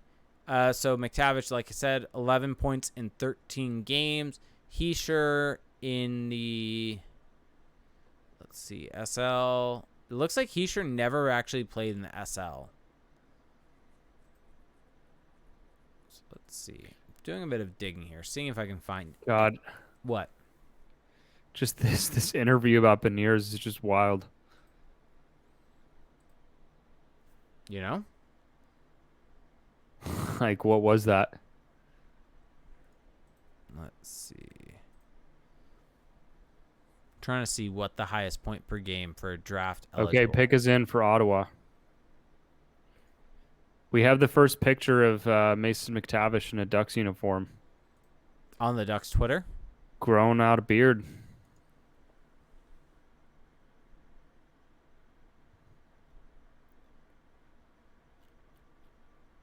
Oh. Wow, what the heck? What? Ottawa with a wild reach. Who? Who did they pick? I'm behind. Not spoiling. I mean, I saw Bob McKenzie's tweet. Oh, that's how you saw it. Okay. That makes sense. Okay. Wild reach. So, here we go. Mason McTavish, yeah, as I expected. The most points of an SHL player, draft-eligible SHL player. Wait, how many? Did he have more than... Where did Austin Matthews rank? That's surprising to me. Tyler Boucher. What? I legit didn't know who that was. We did a whole mock draft of the first round, and he wasn't in any of our... Oh, my God. Oh, this is Brian Boucher's son?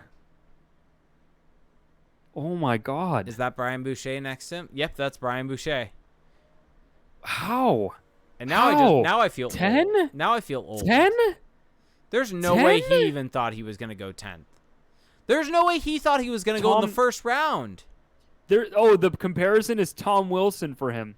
There's no number 30. Pierre Maguire, baby. There's the Pierre Maguire effect. Oh, this is the Pierre Maguire pick. Oh my God. Apathy Duck with a great point. Look, in our darkest moment, we can all sit here and say at least we're not Ottawa. I mean, even with Buffalo last year taking Jack Quinn, at least Jack Quinn had like elite production in the OHL that you could point to. Wait, I don't know. He had 11 points in 12 games for the national development team. Whew. That at 10. So at 10, who did they pass on? Let me 1 sec. I just want to for reference. He has a 4% chance of becoming an NHL star per Top Down Hockey. Just 20% chance of becoming an NHLer. Just for reference. Just for reference here. Trevor Zegras, drafted 9th overall, different drafts. 87 points in 60 games.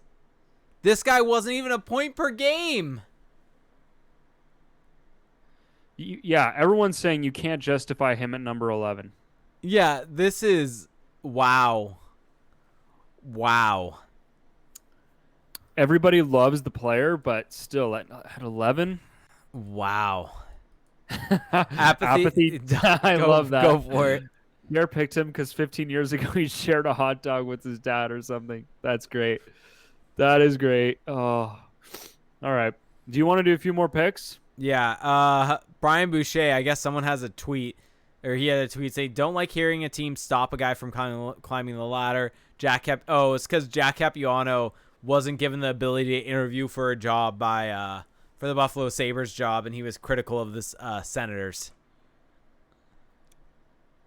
Oh my God! And now his son's on the team. Love that. Yeah, let's do a couple more. We'll see. It doesn't seem like there's any trades really. No, yeah, I don't feel any trades in the offing. I mean, part of this is that Kent Johnson was off the board. Oh my! What? Jay Fresh tweeted out the where he was ranked, where Tyler Boucher was ranked. I know. Ranked 45th overall by Elite Prospects, 93rd by FC Hockey, 29th by Bob McKenzie, 63rd by McKean's, 49th by TSN Craig Button, 25th in just North American skaters by Central Scouting, because they split up American. This is pure nepotism. This is Lowry said. This is like wow. Oh, Jacket's taking Kosa. Bob Murray is just spoiling everything, I guess. No, this is JD Burke breaking it. Wait, Kosa goes off the board before Wallstedt? I mean, this was a possibility. Wow. I'm shook. I am shook. Like, this is, like, wow. Oh, never mind. What the hell? JD Burke wrong? Yeah. In shambles. Incorrect. Get him out of here. Oh, my God. The tweet is still up. Sillinger. Cole Sillinger's a great pick. Oh, man. Yeah, that would have, Cole Sillinger's a good pick here. So, let's see. Who did we have? So, we had Cole Sillinger going to Ottawa. So, we were one. If Ottawa wasn't completely just batshit crazy, we would have been right. I love the fact that they bet on Sillinger and Johnson, just all skill all the time. I love that. I mean that is how I would draft if I was like in a position where I could have any influence. Like that's go for guys that have that thing that you can't really find elsewhere. So love that pick. Love that pick for Columbus. Yeah. Like it's not a perfect pick. These aren't guys who are guaranteed to be stars, but you're betting, like it's all a bet, right? And with this, the upside is there. So I absolutely love that for Columbus. Mm-hmm. Whoo! Wow, man, JD Burke in shambles over that. Yeah, over that wow. Tweet. Is it deleted? I'm looking for it. Yeah, I think he deleted it really fast because That's the thing with TweetDeck is it captures things and they stay up for just a little bit. So who knows if Nick Mercadante is just screwing with everyone, which is very possible knowing him, or just following him for a long time. But he's saying being told Eichel to New York Rangers is now imminent. Mercadante's saying that? Yeah. Is everyone just trying to be an insider today? I guess. I saw that. I'm just like, what? Okay, did we try to get to the Rangers pick? Calgary's on the board. Well, man, I don't even know who you take right now. They took Mason McTavish because he's a ginger. Let's just go with that. Look, I think that McTavish is a good pick for the Ducks. But is it the pick I would have made? No, but I think it's a good pick. Man, Columbus just killed it today. Yeah, Columbus has been killing it for a while. Like Sillinger and Johnson.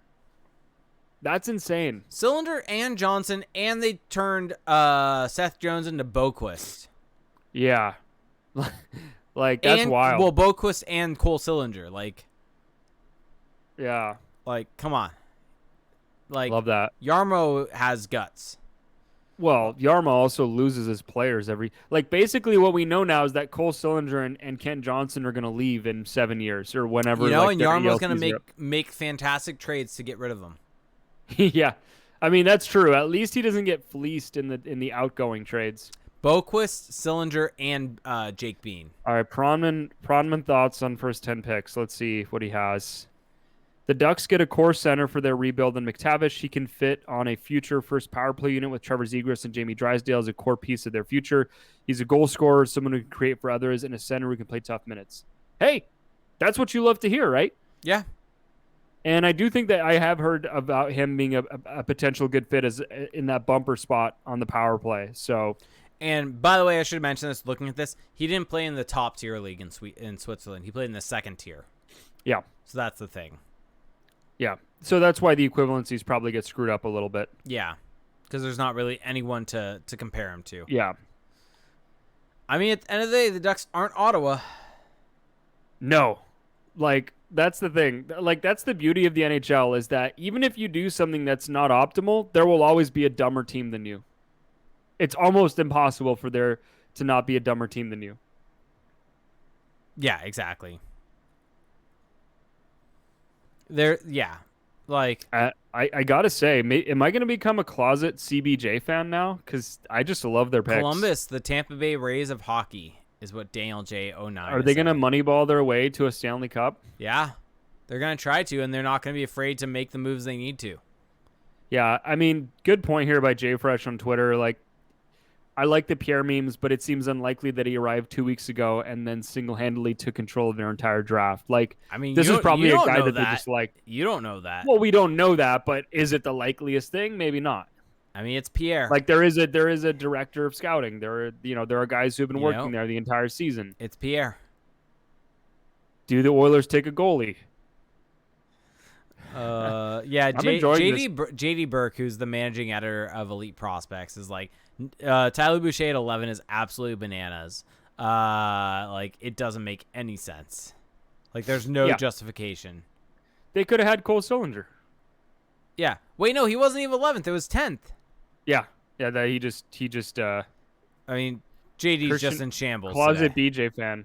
Do I want to answer that? Oops. This is the stream after dark now. Yeah, I mean, bizarre pick by Ottawa, but no one's surprised by that. Yeah, Ottawa just making the crazy pick. Yeah, Mason McTavish looks like a bully. Yeah. Have you seen these pictures of him? He looks like a bully. Yeah, he's a big guy. Big guy. Yeah. All right. So let's do this. What are we at? Pick number 12? Supposedly. Okay. Let's do this. Let's go until 15, and then we'll sign off. Yeah, I'm down with that. We'll go with that. Go like 7 for about another 30 minutes. Yeah, exactly. So we'll do that, and the draft should not take this long. No, there shouldn't be commercials. Just skip commercials. Yeah.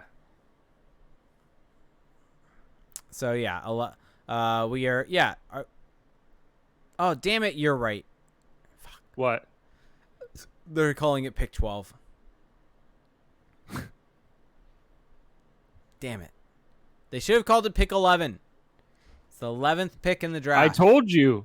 It's the 11th I pick. told you. I'm officially Cole justified. Sillinger's the 11th player selected. Put respect on that name. The 32nd overall pick is not 32. This is such a weird visual. What? Just holding up a jersey. Oh, yeah, I'm here now. Let's see. Who did Calgary take? Wallstedt? Ooh, Wallstedt? That's a good pick. Coronado? That's a good pick. Coronado? Yeah. I had Coronado going one pick ahead of this. Yeah, that's a good pick. Yeah, for that's Calgary. the right pick. Correct pick. Yeah. Correct. Correct. As if this is like an absolute. So is that just? Oh, so that's just USA Hockey's. So there's just a lot of play. Brian Boucher's there. Everyone has their table. Yeah, that's a good pick for Calgary. Yeah. Wait, Ken Paffley's saying OMG no. What is? Would you have preferred Coronado or Mctavish? Mctavish. Okay, so you're not fully crazy. Am I that? Where is this narrative coming from? Down on Daniel it. JJ is saying the right thing. You guys are going to sign off and trades are going to happen. That's definitely what's going to happen. Honestly, if that's what it takes, I'll do it. If that's what it takes, no issue. We will suffer Matthew through Coronado had 48 goals this season. That's just a lot of goals. Has anyone told this guy that handlebar mustache looks brutal? that. No. Or they have, and he just doesn't care. Yeah, true. Felix, a Sam Constantino truther. I mean, hey, he has a great job. He's getting paid probably a lot of money to do this, so I'm not. He's the winner here. He's getting paid a lot of money to just talk about, what he doesn't have to be right. Watch junior hockey. He just has to watch. Watch junior hockey, and that's it, and have superlatives. Yeah. So I full respect. Bob McKenzie, I guess, had Mctavish at 3 per DB Lowry. So yeah, Bob, again, McTavish, defensible, good, not bad. God. Can the Ducks get in this and take like Pastujov? I mean, it would be nice to see the Ducks get another pick, but yeah, I'd love to see him get another pick. We're like in the top 20. Top 20, top 30. I mean, it's possible Pastujov is there at like 32 or 34. This is a good tweet from CJ, our CJ. Bob McKenzie just sitting on his couch this year, 2 marks deep, just leaking all the picks is some absolute king shit.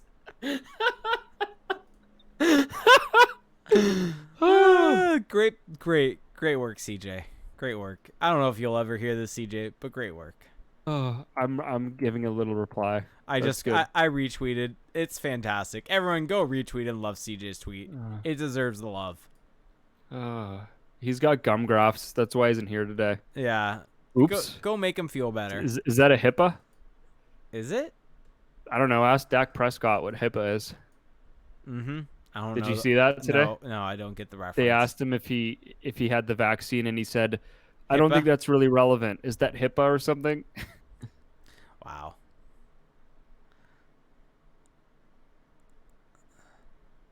What? What? Wait, Did you hear what Luke just said? No, I'm not listening. He said, "I'm super stoked to play with Jack and hopefully with Quinn one day too." Oh, like, tampering! Quinn to NJ confirmed. Tampering.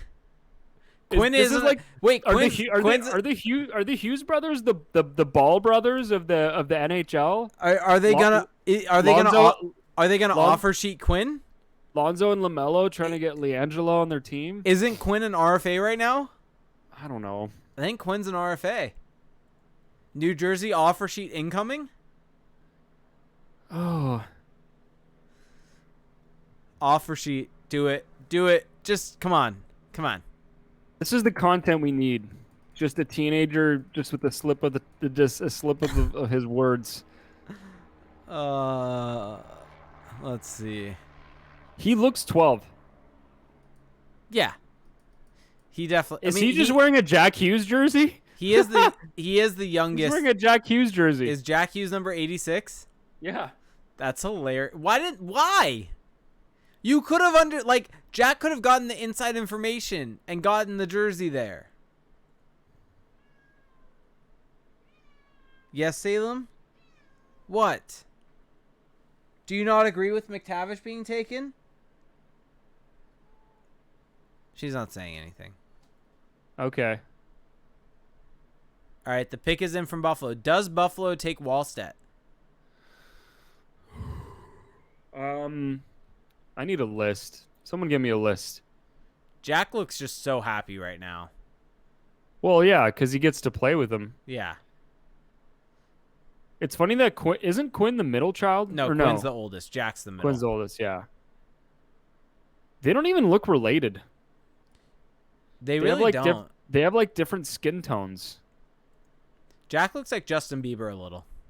He does. He does. I'm sure that plays well at the New Jersey bars. Uh-huh. Or do they even go out in New Jersey? Do they just go to New York? I don't know. You probably just go to New York. It's right across the yeah? bridge. Tell me more, Jake. Tell me more about how it works. I don't know. I'm guessing. It's right across the bridge. Okay, let's see. Let me pull up the EP draft guide here. Who are you looking for? I just want to know like who's even like I'm already forgetting the range here. Is it Fyodor Svechkov time? I think it might be. We had Luke Hughes going 13th. Yeah, I mean, but we were all just kind of like turning a blind eye to the fact that he would go top 5. Yeah, Carson Lambos. Dude, Mason McTavish looks like a caveman with his beard. They're in Trenton, so not across the bridge. I'm wrong. Gabe Green Lee saying Felix with the sass. Oh my goodness. What sass? The sass about, is that how they do it, really? To me? I mean, that's just me being me. Yeah. Welcome to me. You should all hear how quiet he gets when I beat him in FIFA. I don't. I get more vocal. You get very mad and say that. Stop the count. Those goals didn't happen. They shouldn't have happened. Stop the count. Is it going to be Wallstedt? I think it might be. Let's see. The pick is in. The draft is way more fun. Is it going to be Lascelles? Lascelles, maybe? Apathy Duck's a Jersey boy, so defending them. Wallstedt. They went what? What? Wait! I don't spoil this. I want to hear how bad this is. Wow, not what I expected. It looks. I don't know who that is. I don't recognize the Isaac face. Rosen. I know you picked him. Oh, I did. Think you picked him, but like 20th or something. I picked him. Where did I pick him? I picked him 23rd. They could have had Svechkov. They could have had Chaz Lucius. Yeah, like this is not the pick to make here. All right, let's see Twitter. Interesting pick is what some people are saying. No, that's not the pick. Wow. Alive? Very alive. The Sculpin is talking now. Alive?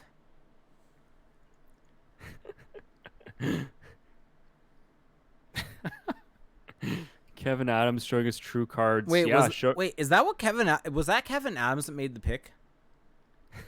I just realized I don't think I know what Kevin Adams looks like. He looks like think of your accountant, like just your average accountant. Like that's what he looks like. That doesn't work well for me because my wife's an accountant. Well, nothing. I got nothing.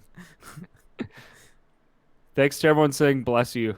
And by everyone, I mean endless majesty. Thank you. Everyone else is just calling me out. As you should be.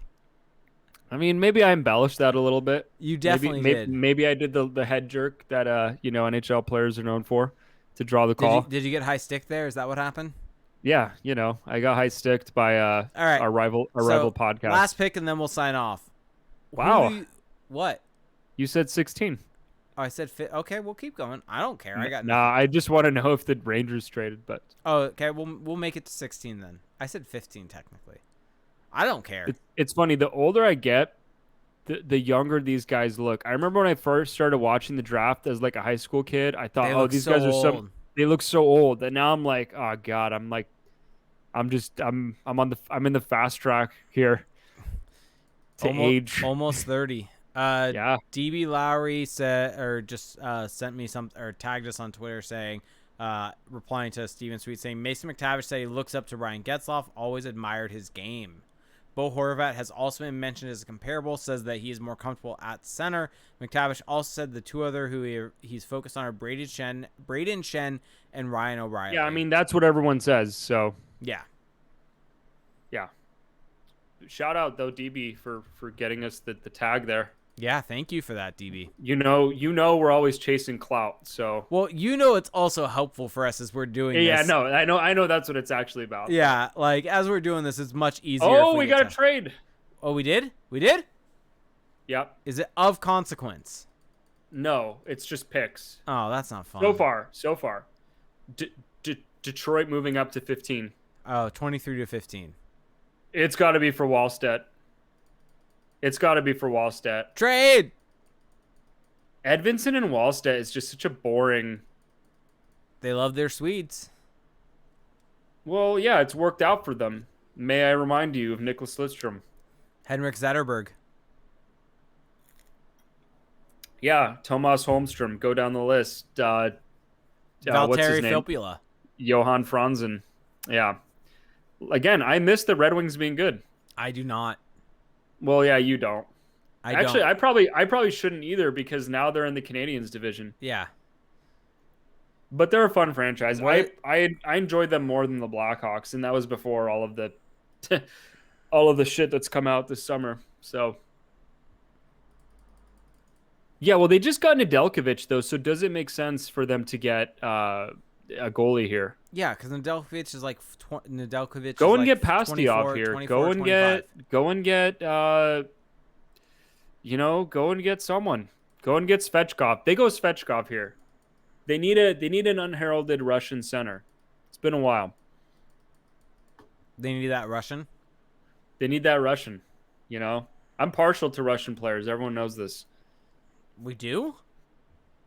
Well, I said that in our podcast. You did? Yes. You don't listen.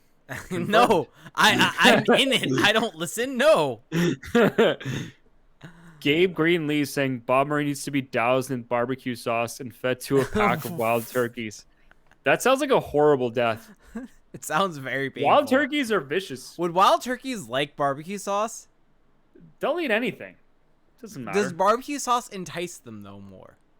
They'll come to it. I don't know if they'll eat it. Do they have tongues? Because geese have tongues. This has now become a podcast about wild turkeys. Well, blame Apathy Duck 07. I enjoy it. No, Gabe Green-Lee. Sorry. Yeah, don't. I just saw turkey. I was looking for turkey. Blame the right person at least. Atu Rati. Okay. All right. Who do they take? Atu Rati might be it. We'll see. We're still going here, though. We're still going strong. We 2 are? hours in. Hour 43 in. Gabriel and Lee, there's no real derailing of this show. This show's barely been on the rails. Yeah. Especially with the beer slowing. Salem, as she's like laying over here. Only Felix can see What her. the hell? 23, 48, and 138 for 15? That's a lot. Man, Detroit wants whoever. Is it Wallstedt? Is it Wallstedt? I feel like it has to be. They must really want Wallstedt. Shaking Wing saying, imagine this being a hockey podcast and you hear just turkeys. Hear talk about turkeys. I mean, that's what people are getting when we're probably going to post this on YouTube.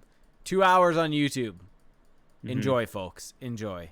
Yeah. Oh, God. That upload time is going to be gnarly. Actually, I might not do this. This may just stay on here. Wow. After all the consternation. Was there actually any consternation? Yeah, you were like, should I upload? For like a minute, I was wondering. It was a long minute. As if minutes change. Yeah, Hardcore Luchador. Good friend Sean saying, rails? There are no rails for this show. There really aren't. No. This show goes all over the place. So, who do they pick? Make your It's prediction. funny seeing Joe Valeno's name still there. And Albert Johansson. Like, he's been around now. Like, 3 of those guys I actually don't know. I think it's going to be Wallstedt. Yeah, so... Is Jeff Gordon happy that he's no longer there? Dom Lucian has, with his model, can, like, I guess... He's got, like, predicted added wins for each pick. And so with that trade, Dallas comes out to plus 0.7 wins. So they gain positive value from that trade. Good trade. Yeah. I mean, trading back is almost always smart. When you're at this stage. Look at how the Ducks got Gibson and Raquel. Yeah. Isaac Rosen at 14 is just like it's not as bad as Boucher at 10 or Boucher at 11 or whatever. But those are the 10. kind of trades that open the door for people. Yeah. That's why like I'm still shocked that the Ducks have not added another first round pick. Like, why not just trade Manson for one of these guys? Why is he talking about criminality? I can't. I don't know what he's talking about. I don't have the audio on, so you know. I don't know. They're not unforeign. That's not a word. Unforeign is not a word. Is this Sam Constantino still going? I think it's Cosentino. Cosentino? Played in Flint. What? It's got to be Wallstedt. Yeah, Time chiming in saying, I see Sod, a.k.a. Bob Murray, did nothing but pick a large forward. Cool. Oh, it's a goalie. Wallstedt? It's a goalie. They took Casa? It's a goalie. They took Casa. Wait, yeah, my audio is off, Shaking Wings. Don't worry. Let's see. Who'd they take? Sebastian Cosa. They took Cosa? Man, how did Wallstedt slide this hard? Why? Yeah, they took Cosa over Wallstedt. Wow. Where does Wallstedt go? Do we stay on stream until Wallstedt is taken? I'm just not really sure what Detroit's doing. Are we sure that Yzerman's good? Oh, I think he's good. Are we sure? I think draft-wise he's been a little weird, but I think that his NHL moves are like almost unequivocally good. I mean, didn't he just trade for someone that not the Nedeljkovic trade, but the one before that? The trade for, was it Mark? No, not Mark Stahl. It was someone else. Mark Stahl was a great trade. He traded Panik, I think. God. Yeah. What the fuck? There was one. He made one weird one. Yeah, I can't remember. Okay, let's just do this Rangers pick. I think that this might Enormous be a good Elephant just subscribe to us. Thank you so much. Yeah, for anyone out there watching this, and Dan Grimshaw also did Raquel's Goatee resub to us for 10 months. Jacity also. So if you want to help support this, if you've enjoyed this, let's just do a couple plugs here. Every Monday, we're now on Mondays, not Sundays. Monday at 8 p.m. Oh, Nick Letty is who they got. Nick Letty. Mondays at 8 p.m. Pacific time, we will do our live stream here at twitch.tv/crashthepond. You can help support the show if you have Amazon Prime. You get one free Twitch Prime sub each and every month. You do have to hit that subscribe button after 30 days. So go ahead, and I just realized I've screwed this all up, and I'm not posting this on YouTube because the topic has said expansion draft preview this whole time. My bad there. After all that. Yeah, after all that. This is just staying here. And hopefully whoever has seen that this entire time now can make fun of me. But yeah, so if you want to support the show, you can do it there. It helps out significantly. Also subscribing on YouTube, liking our videos on YouTube, reviewing us on Apple Podcasts, obviously checking out the Patreon. Whole lot of ways to support us. Honestly, to me, if you really want to help out and get the most benefit from it, subscribe at the least at least at the $1 tier on Patreon, because this is not me just tooting our own horn here, but the Discord chat is one of the best places to talk hockey. I know that. Oh yeah, it's actually tooting. It's tooting other people's horn. Yeah, if anything, this isn't like they are the ones that have made it great. We've done our best to build this place into something fun, but there are a bunch of really great people in there. And essentially, I think essentially the best way I can plug it is that you're essentially paying $1 to avoid all the Twitter trolls, and you're getting a community as a result of it. You can go talk about hockey and like not have to deal with the bullshit. Yeah. So go ahead. Go to our Patreon if you want extra content. Obviously, there's the $5 tier, there's the $15 tier, but if you just want to have a place to talk hockey, dollar tier is a great value. The $15 tier may go on pause for the summertime. We're not 100% sure yet. We'll discuss that. We'll figure it out. We might take 1 month pause. So I'll reach out to people at that tier. We may take a 1 month pause. But interesting that Bob McKenzie has not leaked the Rangers pick. That's the thing. Time is saying this is slander against Twitter trolls. It is slander. Honestly, tweeting used to be fun for me. Now it's just like I know. I got someone mad at me for saying that the Ducks should move Lindholm. Yeah, it's like everything I say now, I have to expect at least a couple people to just say something like really annoying or just like close to being personal, and it's just like you just got to accept it, you know? It's part of the deal. But yeah. So anyway, all this to say, the Discord chat is great. Yes, exactly. Ken Pafu saying you have to deal with his GIF replies though when you're in there. No, yep. Well, no, that's good. We love GIFs. Yeah, this is a good thing. Yeah. It's just crazy to take Kosa over Wallstedt. Like Wallstedt was doing that in the SHL. And oh damn! You know, Enormous Elephant just pledged us, and there is the yearly ability to pledge. So Enormous Elephant just did for a yearly pledge at I think the $5 tier. So thank you so much. Yeah. Also, Corelsi saying deleting Twitter is the best thing I've done. Honestly, if I wasn't like so invested in, you know, this whole talking about the Ducks thing, I would probably delete it as well. But, you know, we got to have takes. We got to discuss. But if it weren't for that, I would be off as well. Trust me. So good on you. Yeah. We're kind of stuck. Yeah. It's like you can't really like walk away from it completely. That's why I was saying the other day, what were we saying this in the podcast? I was like, I just need to get canceled. Yes, that's my off ramp. I think you said that on the Patreon watch along for the expansion draft. Yes, it was the watch. It was the one that only had 10 people viewing it as compared to 50 plus. So you know, I just need to get canceled. You could have kept that to a much smaller group of people. Well, you know, you're not posting it, so yeah. See, people agree with me. Twitter equals evil. It's just. I mean, maybe I do post this. This is some gold here. Do we need to instantly react to absolutely everything? Do we need to have takes on anyway. This may just need to go on YouTube now. Screw it. It's 2 hours. People will watch it or they won't. Jake, what is this shirt you're rocking? It is a Rip Curl shirt. Here, I'll stand up. Oh, okay. For the full Wow, view. are you going to model for us? Wow. Salem, what do you think? Oh, Salem's getting excited over there. No one else can see her besides you. Yeah, I can see her. Oh. Yeah. You want to say hi? Aw.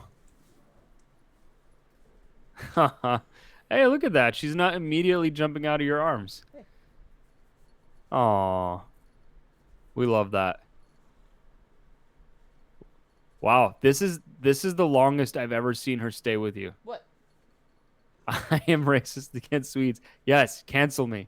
Cancel me over that. Honestly, that's like the least bad thing to be canceled over. What is she doing? That was great. You just got canceled, Felix. I can recover from that. Breaking the wife beater run. Were you wearing a wife beater? I had a tank top. It had a logo on it. It wasn't a wife beater. I feel like we probably shouldn't be calling it that. That name should probably change now that I think about it. Who did they take? Who'd the Rangers take? Brendan who? Brendan Othman? Othman? I think CJ took him. Oh, yeah. This was one of CJ's picks that I just didn't know who it was. Yeah. There were a few of those. Yeah. No shade. Brennan Othman. Okay, well, this is over. Yeah. I mean, no one's going to do anything. Ducks didn't do anything. Yeah. Wow. I'm a little shook right now. All right, let's see. So Tony Ferrari, who this was sent to me in DMs by DB Lowry, so thank you so much. Yes, I'm reading this cancel now. me. Tony Ferrari is saying Mason McTavish, and he used to run what was it? What's it? I can't remember the name of it. I'll think of it in a sec. But Mason McTavish is modern day power forward who was just selected 3rd overall by Anaheim. He improved his mobility to an impressive degree over the year, which has allowed the rest of his tools to play up. Powerful player who shoots the lights out. Yeah, it's a good pick. Mm-hmm. Don't let the Dauber Jakes of the world. Dauber Hockey. That's where he used to be the managing editor of. Don't let the Jakes of the world. Oh, Gabe bring you down. Greenlee, I think, is trying to cancel you with the barbecue sauce. What? Oh, hold on. I need to cancel me. Let's gather. Is that a cancel? No, I don't know. I just think he wants to put barbecue sauce on you, and then turkeys can eat you. You won't have your fine. Twitter problem anymore then. Yeah, exactly. Cancel me. Yeah. Different kind of canceling. I think it's a good pick. Again, the Jakes of the world. What? You know. What? Where did Eklund go again? Sharks? Yeah, Sharks. Yeah. Man, what's gonna happen with Eichel now, though? Yeah, I don't know. Like, I guess the Sabres just aren't gonna get a first-round pick for him. I mean, can you do it for Mctavish? Are they high on Mctavish? I don't know. I mean, Gabe Green saying it, the barbecue sauce is for Bob Murray. He wants to be clear, not Felix. Oh, all right. I'm gonna go have dinner. All right, close this thing off. All right, guys. Thank you so much for listening. Jake already talked about it, but if you want to support us and what we do, check out our Patreon page, patreon.com/crashthepond. $1 a month, you get access to our awesome, not toxic at all, very wholesome, constructive Discord chat. For $5 a month, 2 bonus episodes where we go into deeper topics, Ducks topics, league-wide topics. $15 a month, 2 watch-alongs, live streams. We don't know 100% what we're going to do with that for August, but once the season rolls back around, 2 live Ducks broadcasts a month with Jake and I commentating. So, yeah, that's the number one way to support us. And if you just do that alone today, we will highly, highly appreciate it. But for everyone who tuned in today, for everyone who stuck around, whether it was in the beginning or all the way until the end, we absolutely appreciate you. This is kind of like the last big day. Now it's going to be a bit of a dead period, until the season rolls back around. So thanks everybody for following along, and we'll talk to you. We'll talk to you on the other side of things. Bye.